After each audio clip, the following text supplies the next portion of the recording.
ماں کے ذرا فرق دیکھ لیے کہ جب علماء سائنٹیفکلی حدیث کے راوین کا احاطہ کر رہے تھے تو ہوتے ہوتے تمام مستشرقین اورینٹلسٹ اور تمام ہمارے جیسے متغربین جو صرف مغرب سے متاثرہ ہیں ایک بات ضرور کہتے ہیں کہ پہلی دفعہ دنیا میں ایک ایسا علم متعارف ہوا جس کی مثال نہ پہلے تھی نہ بعد میں ہے.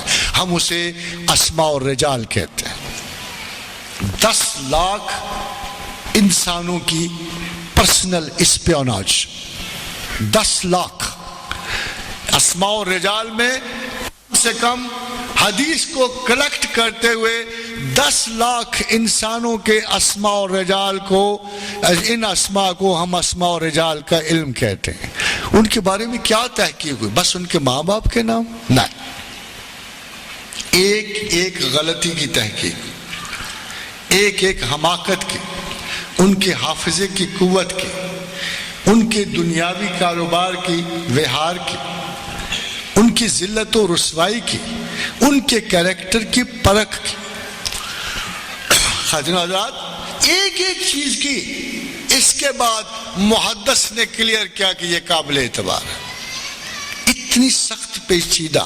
کیا آج کا یہ جو عالم اٹھ کے کہتا ہے بخاری نے یہ بات غلط کی, مسلم نے یہ بات غلط کی, یہ کہاں کے لوگ ہیں؟ ان کی کیا مجال ہے؟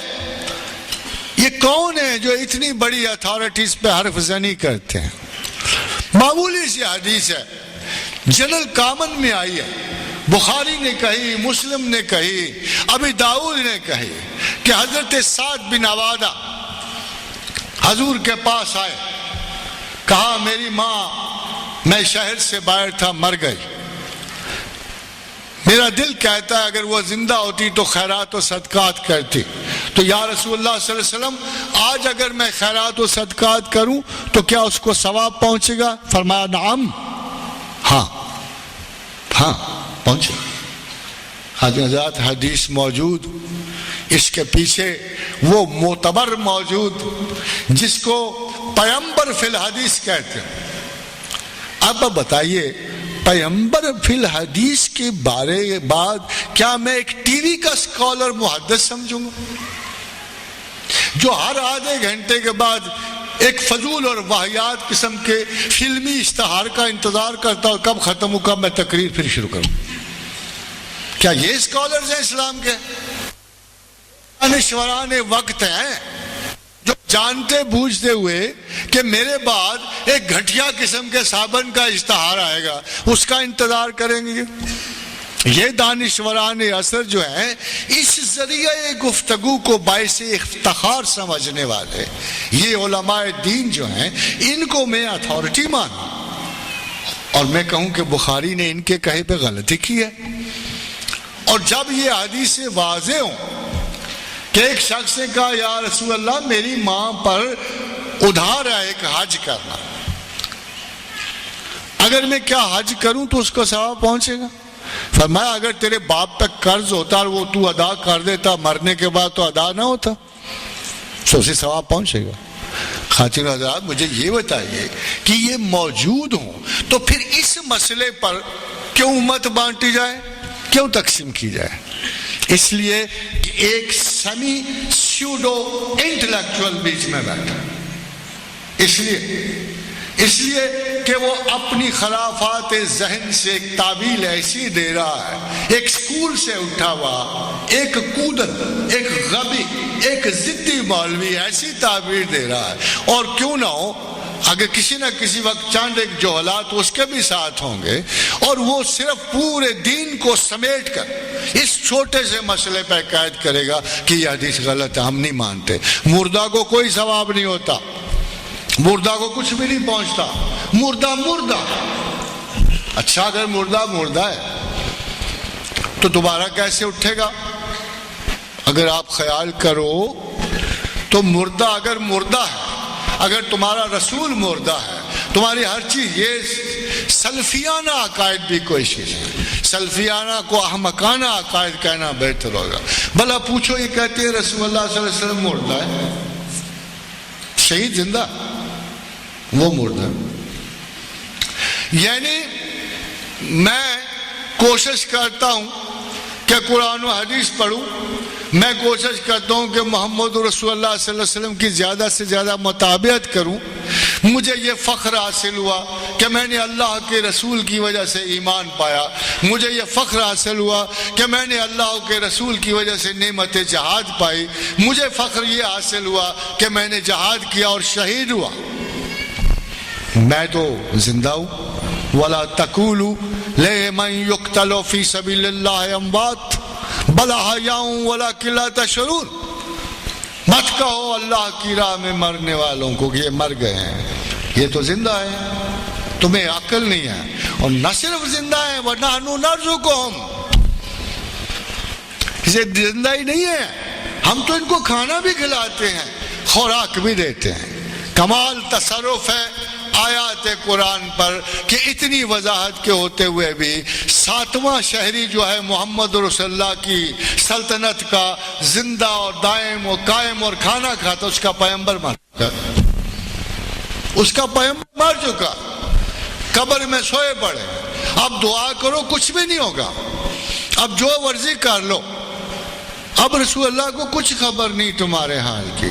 خاتین و حضرات، جب یہ آیت، یہ تصرف سیمی انٹلیکچول کا تصرف ہے، وہ بات جو ایک عام راہ چلتے ہوئے بندے کو سمجھ آتی ہے، اس سیمی انٹلیکچول کو سمجھ نہیں آتی، چاہے وہ سیکولر ہے چاہے وہ مذہبی۔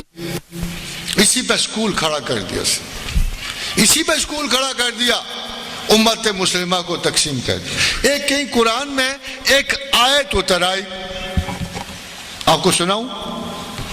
میرا خیال ہے شاید میری طرح آپ کی بھی بڑی تسلی ہو اس آیت کی وجہ سے۔ فرمایا قرآن حکیم نے، اللہ نے فرمایا، لفظ بھی اللہ کے، انداز بھی اللہ کا۔ تو خدا نے کہا وَلَوْ أَنَّهُمْ إِذْ ظَلَمُوا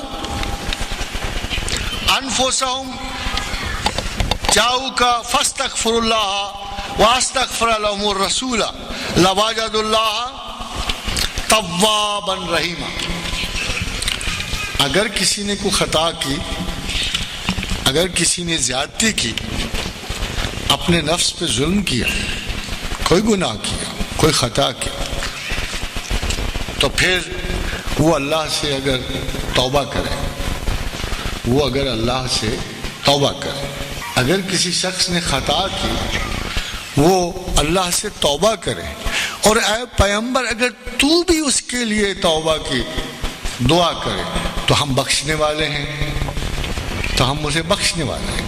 یعنی اب دیکھیں ذرا عجیب سی بات یہ ہے کہ علماء جو بیچ میں ہوتے ہیں نا، حاسد، بخیل، میں تو انہیں بخیل کہوں، اتنے بخیل ہیں، یہ بیچ میں سے گزرنے والے بیشتر ریجڈ اور بخیل عالم، ان کو عالم کہنا ایک لفظ حرام ہے۔ انہوں نے کہا کہ یہ آیت صرف اس وقت کے مسلمانوں کے لیے ہے، یہ اب نہیں اپلیکیبل۔ اب اگر آپ جاؤ گے نا رسول اللہ کے پاس اور کہو گے نا یا رسول اللہ میرے لیے آپ مغفرت کی دعا فرمائیے، نہیں کچھ بھی نہیں ہوگا، اب تو اپلائی نہیں کرتا یہ قانون۔ خاتون حضرات، مجھے یہ بتائیے کہ اس آیت میں یہ تصرف جائز ہوگا؟ کیا میں جو 1500 برس بعد میں آنے والا ہوں، مجھے اپنے رسول اللہ کی بخشش میں کوئی حصہ نہیں ملے گا؟ میں جس کے بارے میں میرا رسول رویا کہ جب حضور بیٹھے تھے اصحاب کے ساتھ اور اچانک آنکھوں میں آنسو نکل آئے، تو اصحاب نے فرمایا یا رسول اللہ ہم سے کوئی خطا ہوئی، ہم سے کوئی غلطی ہوئی کہ ہم آپ روئے؟ کہا نہیں، میں تو ان مسلمانوں کا سوچ کے رو رہا ہوں جو تمہارے بہت بعد آئیں گے، نہ انہوں نے مجھے دیکھا ہوگا نہ مجھے سنا ہوگا، مگر وہ تمہاری طرح مجھ پہ ایمان لائے، وہ تمہاری طرح مجھ پہ ایمان لائے گا۔ خاتون و حضرات، اگر میں اس قرآن کی آیت پہ ایمان نہیں لاتا تو میں نے اپنے رسول پہ کون سا ایمان لایا؟ اگر میں آج یہ یقین نہیں رکھتا کہ اگر مجھے موقع ملے میں اپنے رسول کے پاس جاؤں، اللہ سے معافی مانگوں، اپنے رسول کو گواہ کروں کہ اے میرے رسول میں حاضر ہوا آپ کی خدمت میں اور آپ شہید سے بڑھ کر زندہ ہیں، آپ اپنی امت کے شہید سے بڑھ کر زندہ ہیں، آپ میرے لیے باعث رحم و کرم ہیں، اور اگر آپ بھی میرے لیے دعا کریں تو مجھ سے اللہ نے وعدہ کیا ہوا ہے کہ میں بخشنے والا ہوں۔